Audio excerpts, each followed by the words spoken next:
eh, apabila seseorang eh, bertemu dengan Lailatul Qadar atau kita berprasangka baik saja kita bertemu dengan Lailatul Qadar, maka kata beliau SAW, ucapkanlah Allahumma innaka afun karim. Allahumma innaka afun tuhibbul afwa fa'fu anni. Di Allahumma innaka afun. Ya, tuhibbul afwa fa'fu anni. Ya, apa dari pakai karim. Ini terpengaruh di masjid tetangga itu. Jadi cukup Allahumma innaka afun tuhibbul afwa fa'fu anni. Yang artinya, ya Allah, Engkau maha memberikan maaf dan Engkau suka memberikan maaf. Ya, menghapus kesalahan, karenanya maafkanlah aku. Hapuslah dosa-dosaku, sebagaimana mana tadi Nabi Shallallahu Alaihi Wasallam mengajarkan kepada istri tercinta Aisyah radhiyallahu anha. Kemudian mungkin ada yang bertanya, kapan Lailatul Qadar itu terjadi? Ya, apa ciri-cirinya gitu. Lailatul Qadar hanya terbatas pada 10 hari terakhir di bulan Ramadan. Itu kata para ulama, pendapat yang paling arjah, yang paling kuat. Yang diharapkan pada malam-malam 21, 23, 27. Ya. Lailatul Qadar juga bisa terjadi pada malam ke-21. Sebagaimana disebutkan riwayatnya dari Abu Sa'id Al-Khudri radhiyallahu anhu, Lailatul Qadar bisa terjadi pada malam ke-23 sebagaimana disebutkan riwayatnya dari Abu Abdullah bin Unais. Ya, dalam hadis Ubadah bin As-Samit dari Nabi Shallallahu alaihi wasallam memerintahkan untuk mencari Lailatul Qadar pada malam ke-25, 27 dan 29. Jadi semuanya itu berdasarkan hadis-hadis yang diriwayatkan oleh para sahabat radhiyallahu anhum yang mulia. Kemudian dalam hadis Muawiyah disebutkan bahwa Lailatul Qadar terjadi pada malam ke-27. Ya, makanya ini yang biasanya dikejar, ya, diburu oleh kaum muslimin. Kemudian Al-Imam Ibnu Hajar Al-Asqalani dalam kitab Bulughul Maram yang terkenal, hadis nomor 705 menyebutkan hadis Muawiyah radhiyallahu anhu.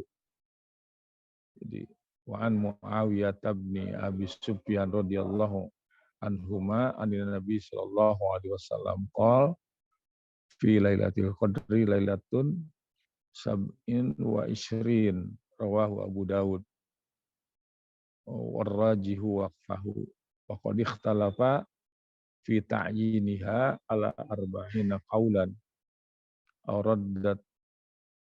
raddatuha fi Fathil Bari. Dari Muawiyah bin Abu Sufyan radhiyallahu anhu dari Nabi Shallallahu alaihi wasallam, beliau berkata, ya, mengenal Lailatul Qadar itu terjadi pada malam ke-27. Diriwayatkan oleh Imam Abu Dawud. Namun pendapat yang kuat hadis ini mauquf. Jadi sampai sahabat, ya. Yaitu hanya perkataan sahabat. Ya, tentu saja para sahabat juga tidak berkata kalau bukan dari Nabi Shallallahu alaihi wasallam. Ya, di apa namanya? Ini juga bisa dijadikan sebagai hujah. Para ulama berselisih mengenai tanggal pasti Lailatul Qadar. Ya, ada 24 pendapat dalam masalah ini yang dibawakan oleh Ibnu Hajar dalam kitab Fathul Bari, yaitu kitab syarah Imam Bukhari, ya, syarah kitab Sahih Bukhari. Yang jelas tentu saja di 10 malam terakhir ini kita lebih bersungguh-sungguh, tidak usah memilih-milih gitu, ya. Ya, kecuali tadi bagi orang-orang yang punya keterbatasan waktu, ya paling tidak malam-malam ganjil itu.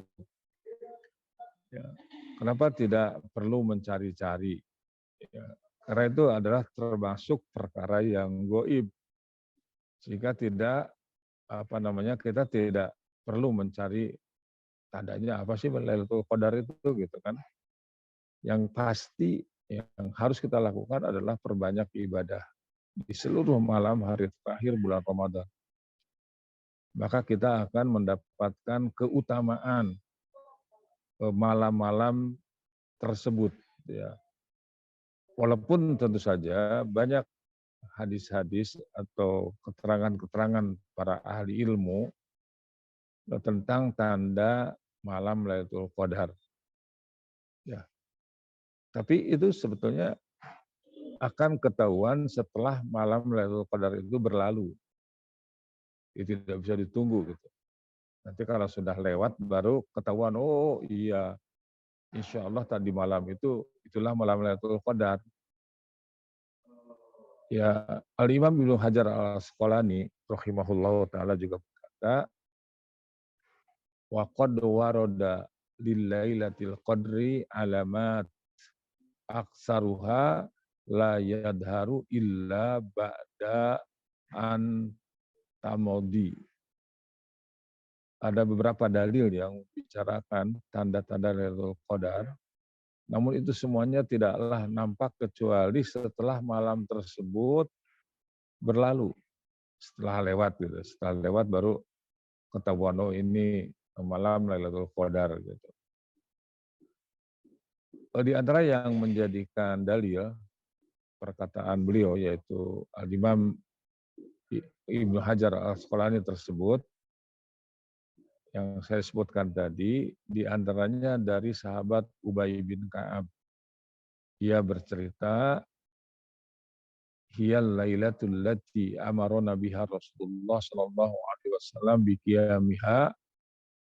Ya, hiya lailatus sabihah sab'i wa ishrin amaratuha antatlu asyam fi sabihihi yaumaha bayda. Ya, la syu'a laha. Jadi malam itu adalah malam yang cerah, yaitu malam ke-27 kata beliau dari bulan Ramadan. Dan tanda-tandanya ialah pada pagi harinya matahari terbit berwarna putih tanpa memancarkan sinar ke segala penjuru. Nah itu diantara ciri sudah terjadi Lailatul Qadar yang bisa kita lihat dalam gejala alam ini gitu kan. Nah, jadi tadi disebutkan pagi harinya matahari terbit berwarna putih tanpa memancarkan sinar ke segala penjuru. Mungkin artinya tidak menyilaukan. Gitu. Ya Allah alam bisawab. Itulah penjelasan yang disampaikan. Kemudian juga dari sahabat yang mulia, Abdullah bin Abbas radhiyallahu anhuma, ya beliau meriwayatkan bahwa Rasulullah SAW bersabda, Lailatul Qadri, Lailatul Samhah, ya, tolaqatu la haratan wala baridatan tusbihu syamsu sabihatuha do'ifatun hamra. Jadi Lailatul Qadar adalah malam yang penuh kemudahan dan kebaikan. Tidak begitu panas, juga tidak begitu dingin. Pada pagi hari, matahari bersinar tidak begitu cerah dan nampak kemerah-merahan. Itu hadis riwayat Imam At-Toyalisi dan Al-Baihaqi dalam Syu'abul Iman. Ya, dan juga riwayat-riwayat yang lainnya. di tanda ini pun sama dengan sebelumnya, barulah muncul setelah Lailatul Qadar itu berlalu. Jadi tidak bisa ditunggu gitu. Ya, ya kalau bisa ditunggu nanti orang berbalas-balasan. Dia hanya menunggu malam tersebut ya, karena itu adalah malam yang pasti akan memberikan begitu banyak pahala dan kebaikan kepada dia. Makanya tidak diberikan. Mungkin yang paling penting lagi adalah amalan-amalan apa yang harus kita lakukan pada 10 malam terakhir di bulan Ramadan.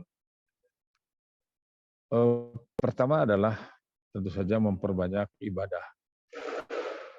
Ya, baik itu ibadah dalam artian ya khassah, ya,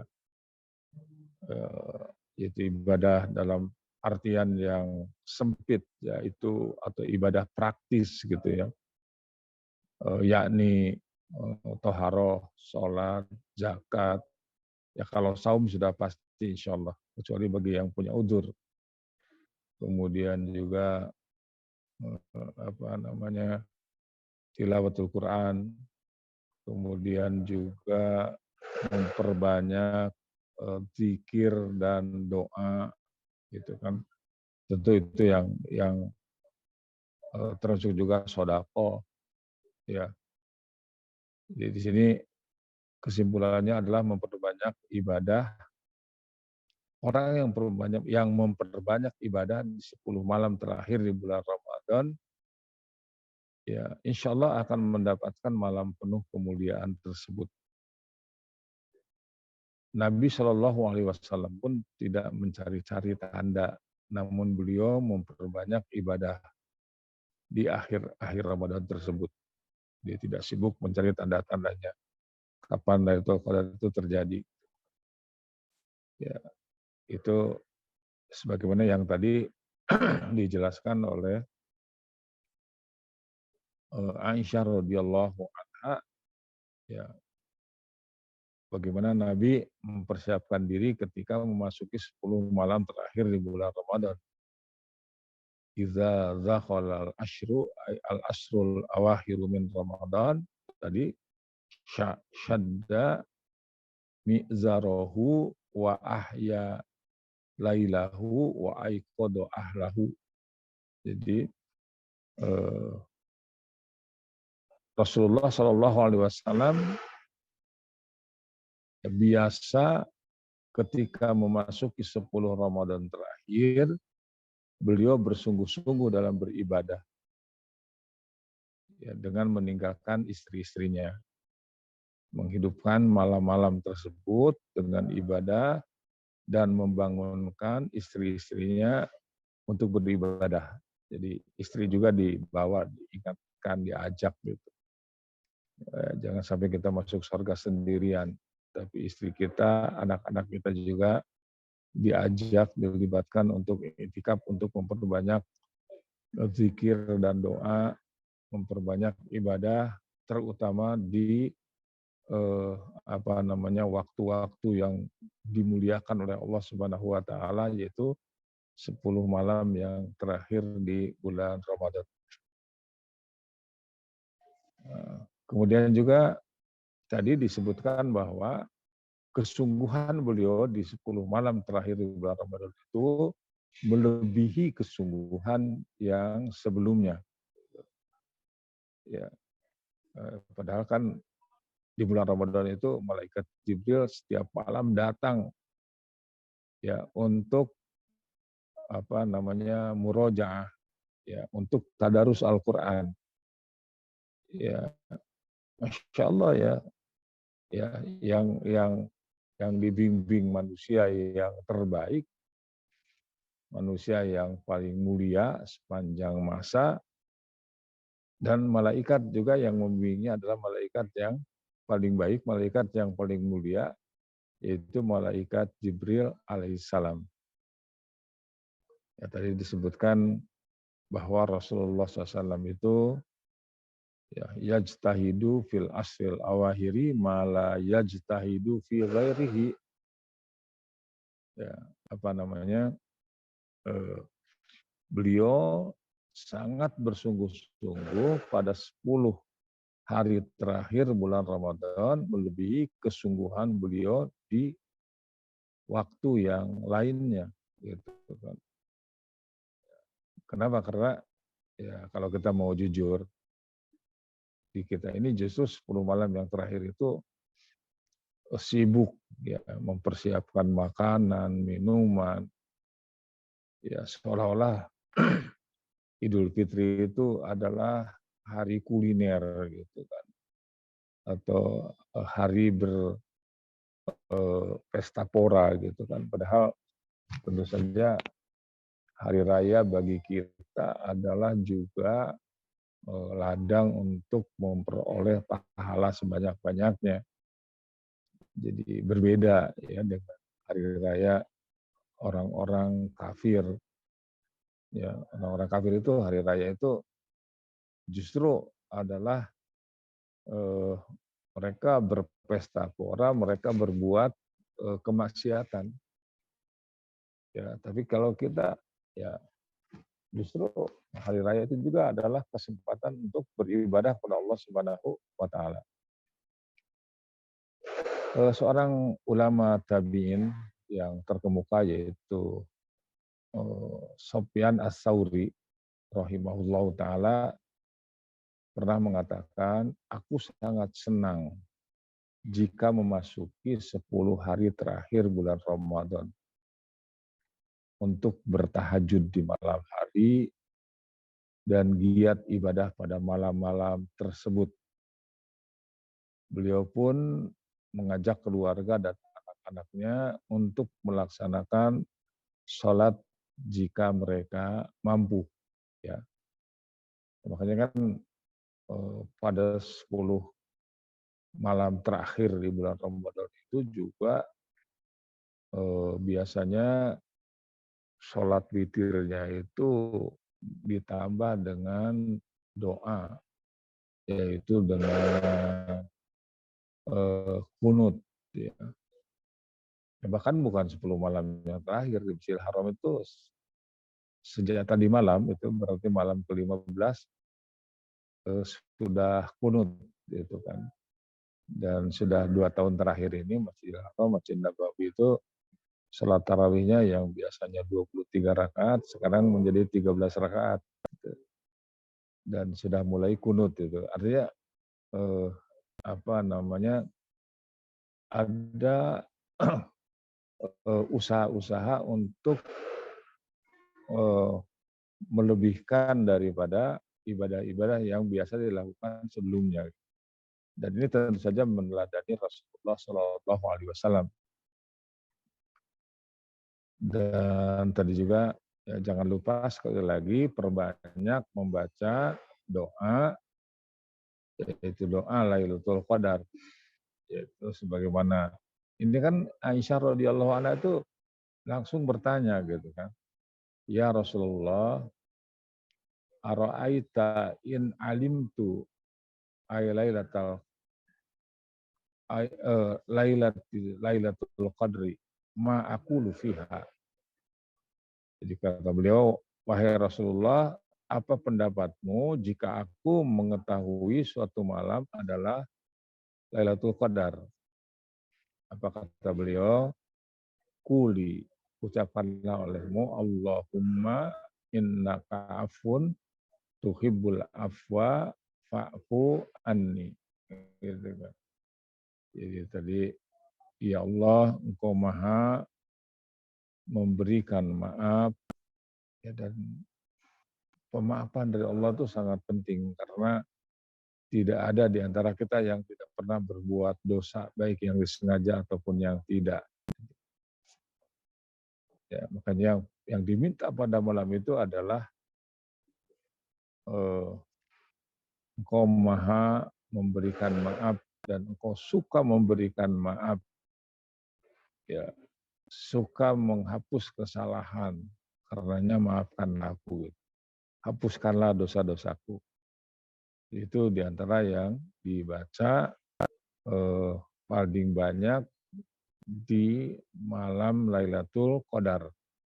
Ya, dan tentu saja doa-doa yang lain, doa zikir gitu kan. Yang lain pun harus kita lebih serius lagi, lebih perbanyak lagi ya, karena doa dan zikir itu Masya Allah ya.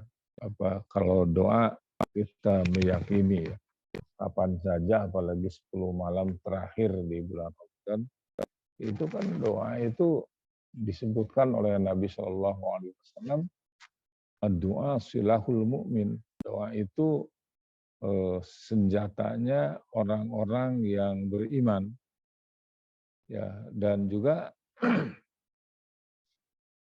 bagaimana dahsyatnya doa ya, kata Nabi Shallallahu Alaihi Wasallam, la yuradul qadru illa ad-du'a. Tidak bisa menolak takdir, merubah takdir itu kecuali doa. Tentu takdir di sini adalah takdir-takdir yang belum dicatat di Lauhul Mahfud. Ya, takdir yang masih ada di tangan malaikat gitu kan. Umpamanya kita mau safar, mau pergian yang tadinya itu diperkirakan akan mendapatkan cobaan, akan mendapatkan kecelakaan, itu bisa dirubah dengan doa tersebut. Ya, dan itu tidak mustahil gitu. Kita bisa rasakan. Makanya kan ketika kita khawatir ya akan mendapatkan kecelakaan atau mendapatkan sesuatu yang tidak kita inginkan, di situ kita istighosah.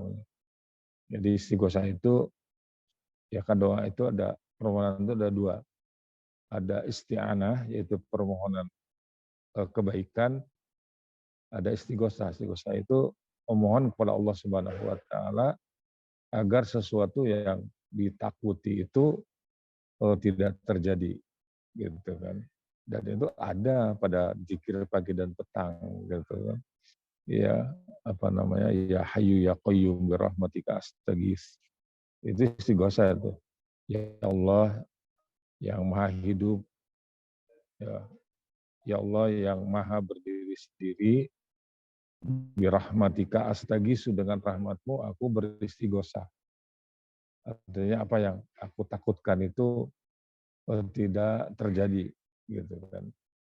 Ya insya Allah itu dalam perjalanan kehidupan itu kita akan mendapatkan eh, eh, mendapatkan jika jika dikabulkan oleh Allah Subhanahu wa taala, itu kita akan diselamatkan ya. Saya pernah beberapa kali mendapatkan cobaan. Ingat tahun 96 itu waktu itu haji ya, yang waktu itu terjadi jamaah haji kelaparan. Nah, kalau Allah, jamaah kita tidak termasuk gitu. Kenapa? Karena kita yang kelaparan itu tanggal 8 Zulhijjah itu langsung ke Arafah. Sementara kita ke Mina meneladani Rasulullah Shallallahu Alaihi Wasallam. Nah, kemudian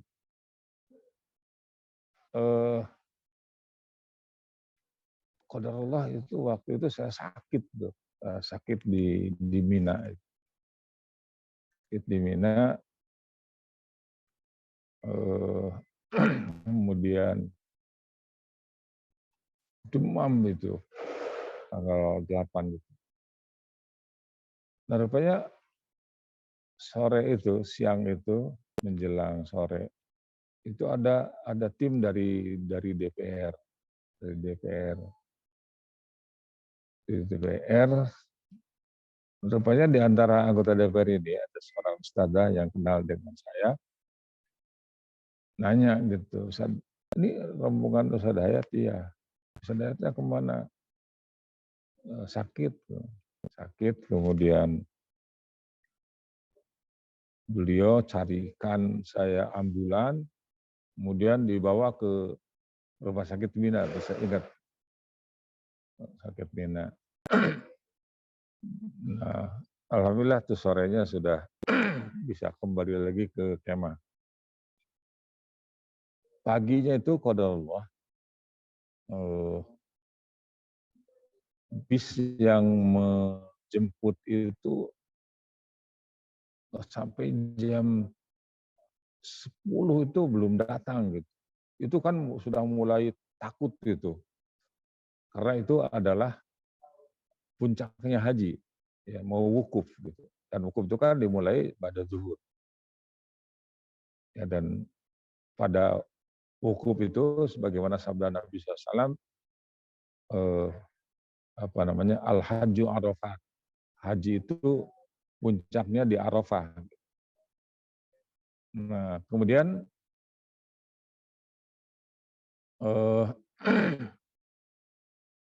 waktu itu bis belum datang gitu. Sampai ada yang bilang, gitu, ada ustadz bilang, "Ustadz, coba katanya kalau kita jalan kaki seperti jamaahnya bulan gitu, gitu. Udah sampai." Terus saya bilang, "Jangan bilang begitu. Kalaupun jalan kaki kita berangkat dari subuh, ya tidak mustahil kita ada hambatan di jalan. Ini kan takdir Allah. Ya karena ini di luar perencanaan kita." Udah, saya tidak mau banyak bicara karena sedang ihram. Akhirnya saya masuk ke kemah, lantas apa namanya, mengambil air wudhu, kemudian tadi istighosah, istighosah. Jadi mohon kepada Allah Subhanahu wa taala agar dihindari dari bahaya ini. Ya.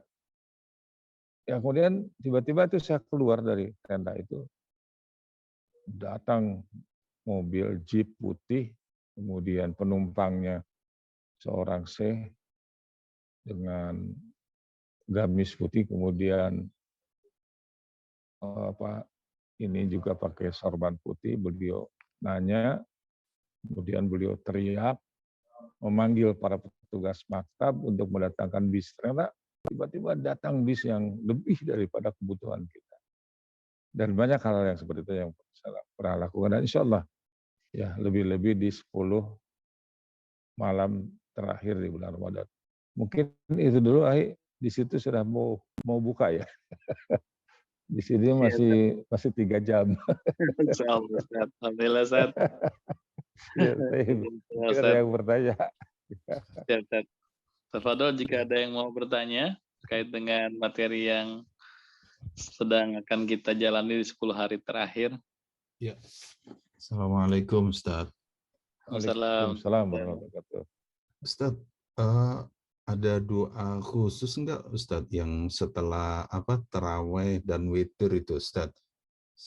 Yang Ana tahu kan itu Subhanal Malikil Qudus. Apakah ada doa-doa lain yang khusus yang perlu kita panjatkan di saat setelah selesai tarawih atau witir yang disunahkan itu Ustaz? Terima kasih Ustaz. Ya. Tentu saja yang pertama adalah prioritas yang tadi ya. Subhanal Malikul Qudus, Rabbul Malaikati Waruh. Dan yang ketiga kali dijaharkan. Itu yang pertama, tapi doa-doa yang lain pun tentu saja tetap bisa gitu. Tetap bisa karena ya asal jangan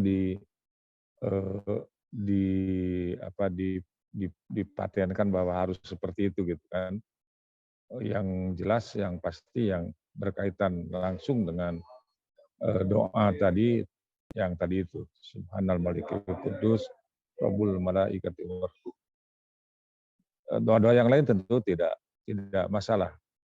Ya, dan itu harus kita manfaatkan karena itu adalah pada saat-saat ijabah, saat-saat di mana kita habis melaksanakan ibadah yang mulia, apalagi di bulan Ramadan. Ya, Allah a'lam bishawab. Masih ada? Ustaz, satu lagi Ustaz. Ya. Ustaz, kalau buat perempuan Ustaz, misalkan dia ingin maksimal di 10 hari terakhir, tetapi kalau bicara normalnya hitungannya dia haid Ustaz. Apakah diperkenankan dia menahan haidnya Ustaz sampai dengan waktu itikaf selesai Ustaz? Oh iya. Pertama bahwa secara hukum pada asalnya boleh selama tidak mendatangkan madorot gitu kan. Selama tidak mendatangkan madorot dan tentu saja madorot atau tidaknya itu otoritas para ahli kesehatan. Harus bertanya dulu kepada dokter bagaimana kondisi dia jika menunda haidnya gitu kan. Yang jelas insya Allah pendapat yang paling kuat itu dibolehkan selama tidak memadaratkan terhadap dirinya ya. Wallahu a'lam. Baiklah, mungkin nggak ada lagi ya. Ya cukup Ustaz. Ya mohon maaf. Ya, Kodarullah ini ada di lobi hotel ini. agak berisik karena di kamar sinyalnya kurang bagus. Ini anak ada di dekat Mina ini. Jadi agak Mekah pinggiran. Hari keberapa ini Ustaz di sana Ustaz? 15 sama 15 gitu kan. Alhamdulillah. Berapa hari itikaf? Berapa hari? Insya Allah tanggal 10 ke Madinah itu. Di sini kemarin alhamdulillah sempat diundang oleh Syekh Saleh Ar-Raji, adik daripada Sulaiman Ar-Raji, alhamdulillah diajak makan bersama, kemudian ketemu dengan para masyayikh termasuk sama Syekh Ali Al-Qarni, hafizallahu taala, adiknya Aid Al-Qarni. Alhamdulillah kita ngumpul. Ya mohon doanya dari semuanya. Semoga Allah Subhanahu wa taala mentakdirkan kita memperoleh Lailatul Qadar dan kita juga bisa menyelesaikan ibadah di bulan Ramadan tersebut. Ya, bagi pertanyaan tadi pada dasarnya dibolehkan, tapi tentu harus konsultasi kepada dokter karena itu bicara tentang maslahat dan madaratnya. Allah alam bisawab. Kita akhiri dengan tasbih kafarah. Subhanakallah wa bihamdik, asyhadu an la ilaha illa anta, astaghfiruka wa atubu ilaik. Wassallallahu ala Muhammadin wa ala alihi wasallam. Wa akhiru da'wana walhamdulillahirabbil alamin. Assalamualaikum warahmatullahi wabarakatuh.